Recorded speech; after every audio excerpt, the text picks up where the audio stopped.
আসসালামু আলাইকুম। আপনাদের সবাইকে আরও একবার স্বাগতম আমার চ্যানেলে।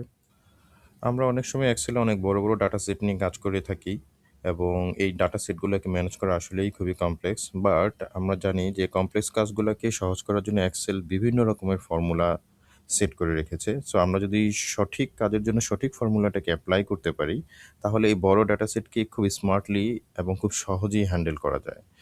তো এক্সেল এরকম অনেকগুলো ফর্মুলার ভিতরে একটি ফর্মুলা হচ্ছে কাউন্ট এ।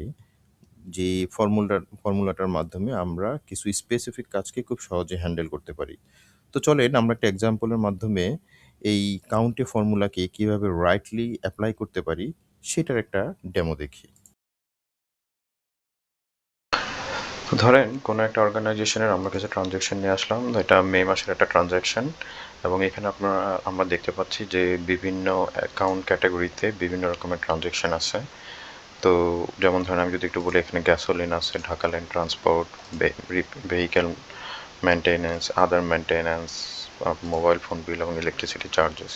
তো এটা তো হচ্ছে তাদের একটা কোর ডকুমেন্ট একটা অর্গানাইজেশনের। এখন তারা হচ্ছে এখান থেকে এই যে এক্সাক্ট ইনফরমেশনগুলো আছে, এই ইনফরমেশনগুলো হয়তো তারা কারোর সাথে শেয়ার করতে চাচ্ছে। তো তারা আসলে এই যে সাব হেডিং বা এই যে ব্ল্যাঙ্ক ব্ল্যাঙ্ক ব্ল্যাঙ্ক এই জিনিসগুলো হয়তো বা তারা দেখতে চাচ্ছে না। লাইক অনেকটা হচ্ছে এরকম আর কি। আমি এখান থেকে যেমন এই কয়েকটা জিনিস একটু কপি করে আগে থেকে রেখে দিয়েছি জাস্ট ডেমো দেখানোর জন্য। যেমন ধরেন এখানে এই লাইনগুলো এভাবে আছে, এই জিনিসগুলো এভাবে, এবং একটা টোটাল তারা টেনে দেবে আর কি, যে জাস্ট এতটুকু ইনফরমেশন তারা হয়তো কারোর সাথে শেয়ার করবে। তো এখন এই কাজটা আমরা আসলে এখানে এই যে এত বড় ডাটা থেকে আমরা কিভাবে করব? আমি যদিও এখানে একটা স্যাম্পল বেসিসে ডাটা নিয়ে এসেছি, এখানে খুবই কম ডাটা, হয়তো বা এইটা যে কারোর জন্য শর্ট করতে খুব বেশি সময় লাগবে না। কিন্তু যদি এই ডাটাটা আমাদের জন্য একটা বিশাল একটা ডাটা হয়, তখন আপনি কিভাবে খুব এক মুহূর্তে নিমিষে এই সর্টিংটা বা ঠিক এরকম একটা ডাটা আপনি তৈরি করতে পারবেন, একটা ক্লিন ভার্সন তৈরি করতে পারবেন যেখানে আমাদের রিকোয়ার্ড ডাটাটাই থাকবে, অন্য কোনো ডাটা থাকবে না। তো চলুন আমরা এটা একটা সহজ ফর্মুলার মাধ্যমে করে দেখে নিই কীভাবে হবে। আমরা জাস্ট ধরেন এখানে বললাম কিছু একটা এই ফর্মুলাটাতে সেলটাতে আমরা কাজ করবো আর কি। ধরেন এখানে ব্লা দিয়ে দিলাম একটা, এখানে একটা ফর্মুলা ইউজ করবো কাউন্টে। কাউন্টের মাধ্যমে আমরা তাকে বোঝাতে চাচ্ছি যে তুমি এখান থেকে কাউন্ট করো। সে কি কাউন্ট করবে? এইখান থেকে এই পর্যন্ত সে কাউন্ট করবে, ঠিক আছে? জাস্ট এতটুকু। এখন সে কাউন্ট করে এখানে কি পেলো? 1 2 3 4 5 6 এরকম 6টা জিনিস ইনফরমেশন। মানে এখানে হচ্ছে আমার এই 6টা কলামে 6টা, প্রত্যেকটা কলামে 6টা ইনফরমেশন আছে। সরি, 6টা কলামে 6টা ইনফরমেশন আছে। জাস্ট আমরা এটাকে কি করবো? ড্র্যাগ করে নিব একবারে শেষ পর্যন্ত।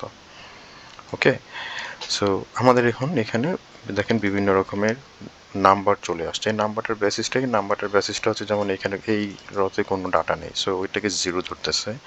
এইখানে আসলে দেখা গেছে 2টা ইনফরমেশন আছে, 1 2, সে এখানে 2টা নাম্বার কাউন্ট করলো। ঠিক এইভাবে করে এখানে সে বিভিন্ন সেলের নেচার অনুযায়ী বিভিন্ন রকম ইনফরমেশন কাউন্ট করলো। তো এখানে এই ইয়েটা আমরা একটু মনে রাখবো, এটা কত? 658। আমরা একটু জাস্ট পরবর্তী কনফার্মেশনের জন্য আমরা এখানে দিয়ে রাখি। আমার টোটাল এই ভ্যালুটা, আমার গ্র্যান্ড টোটাল, এই যে এখানে যে অ্যামাউন্টটা আছে, এই অ্যামাউন্টের গ্র্যান্ড ভ্যালু কত? যে 658.19, যেটা আমার এখানে দেয়া আছে। ওকে, তো এটা আমরা একটু এখন মনে রাখবো, পরে আমরা দেখবো এটা ঠিক আছে কিনা। তো এখন আমরা জাস্ট কি করবো, এখানে একটা ফিল্ডটা সেট করে দিব। ওকে, ফিল্ডটা সেট করে দিয়ে এখন আমরা দেখতেই পাচ্ছি যে আমার আসলে দরকার এই লাইনটা এবং এই ধরনের লাইনটা। সো এই ধরনের লাইনটা আসলে 6 দিয়ে ইন্ডিকেট করা। সো আমরা যেটা করব, পুরো ফিল্টারটাতে রেখে 6টাকে আমরা এক্সক্লুড করে দেব। তার মানে এখন দেখেন এই জিনিসগুলো আসলে আমার দরকার নাই। সো আমি এটাই কী করবো, যেগুলোর দরকার নেই এই জিনিসগুলোকে আমি একেবারে ডিলিট করে দিচ্ছি। ওকে, আমি এখান থেকে চলে আসি। ওকে, জাস্ট ডিলিট করে দিলাম। এবার আমি ফিল্টারটা ছেড়ে দিই। দেখেন, ও সরি, এখানে আরেকটা আছে, যেমন এটা 6 রয়ে গেছে। ওকে, এখানেও প্রত্যেকটা সেলের ডাটা আছে, এখান থেকে সে হয়তো 6টা রেখে দিয়েছে, আমরা এটা ডিলিট করে দিই।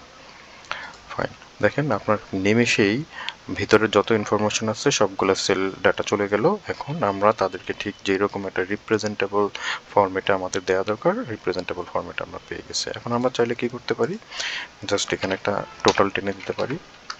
টোটাল, এটাকে বোল্ড করে দেখেন এই যে 658 আমার আগে টোটাল ছিল, এখন 658.19, এখন 658.19। সো এটাকে আমরা ডিলিট করে দিই, আর এখন আমার এই সেলটা আমার দরকার নেই। সো এইটা হচ্ছে এখন আমার একটা রেডি ফরম্যাট, যেটা আমরা কি করতে পারি, আমরা একটা ডোনারের কাছে এই জিনিসটা শেয়ার করতে পারি। সরি, ডোনার বলতে যে কোনো থার্ড পার্টি বা যেভাবে ম্যানেজমেন্ট চায় যে কারোর সাথে এই ডাটাটা আমরা শেয়ার করতে পারি, যেখানে আসলে আর অন্য কোনো আননেসেসারি ইনফরমেশন এখানে থাকলো না। সো থ্যাংক ইউ, আশা করি আপনাদের কাজে লাগবে।